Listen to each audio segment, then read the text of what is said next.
Guys, आज हम बात करने वाले हैं इजराइल के राष्ट्रीय पक्षी हुदहुद की। इस पक्षी की सबसे अजीब बात है इसका नाम।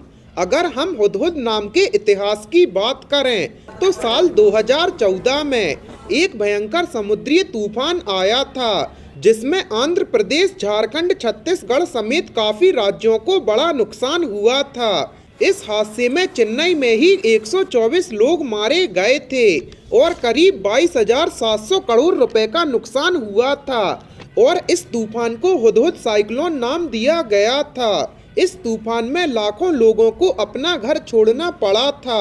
हालांकि इस पक्षी को इजराइल में हूपू कहते हैं। तो चलिए अब हम जानते हैं इस पक्षी की और भी हैरान करने वाली बातों को। नमस्कार दोस्तों, आपका एक बार फिर से फैक्टी नॉलेज की वीडियोस पर स्वागत है।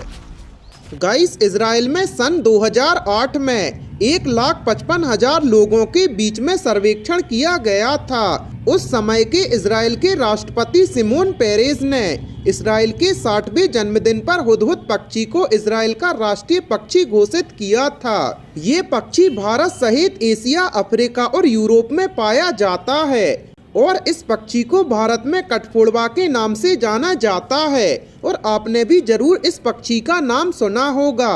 और इस पक्षी की 7 प्रजातियां पाई जाती हैं। ये पक्षी दिखने में बहुत ज़्यादा खूबसूरत होता है और इसकी लंबी चोंच इसके खूबसूरत दिखने की सबसे बड़ी वजह है।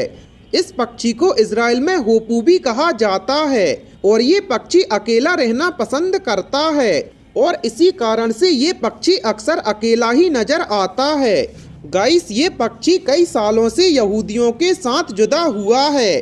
पहले के जमाने में हुदहुद पक्षी यहूदियों और मुसलमानों के पैगंबर हजरत सुलेमान के लिए जासूस का काम करते थे।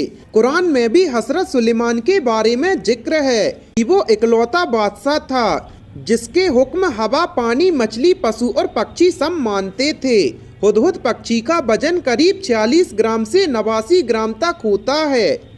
गाइस, और ये चीज आपको बहुत ही अजीब लगेगी क्योंकि इस पक्षी का घोंसला बहुत ही ज्यादा गंदगी और बदबू वाला होता है और इस घोंसले को बनाने में इस पक्षी को फरवरी से अप्रैल तक का समय लगता है और ये पक्षी जमीन के नीचे पानी को इस तरह से देख सकता है जैसे हम इंसान एक ट्रांसपेरेंट गिलास के अंदर मौजूद पानी को देख लेते हैं। और मादा हुदहुद एक बार में 5 से 6 अंडे देती है और फिर नर और मादा दोनों मिलकर अपने बच्चों को पालते हैं और दूसरे पक्षियों से अपने बच्चों की रक्षा करते हैं। इस पक्षी की चोंच बहुत ही ज़्यादा लंबी और धारदार होती है जिसकी वजह से ये जमीन से मिट्टी खोदकर कीड़े बाहर निकाल लेते हैं। वहीं ये पक्षी बहुत ही आसानी से पेड़ को भी कुतर सकता है और ये पक्षी थोड़ी देर के लिए भी चुप नहीं होता। ये पक्षी लगातार शोर मचाता रहता है। गाइस, इस पक्षी का आकार मैना जैसा होता है और नर और मादा दोनों दिखने में एक ही जैसे होते हैं और ये पक्षी ऊपरी प्रिडाई जीव वैज्ञानिक की कुल एकमात्र जीवित प्रजाति है।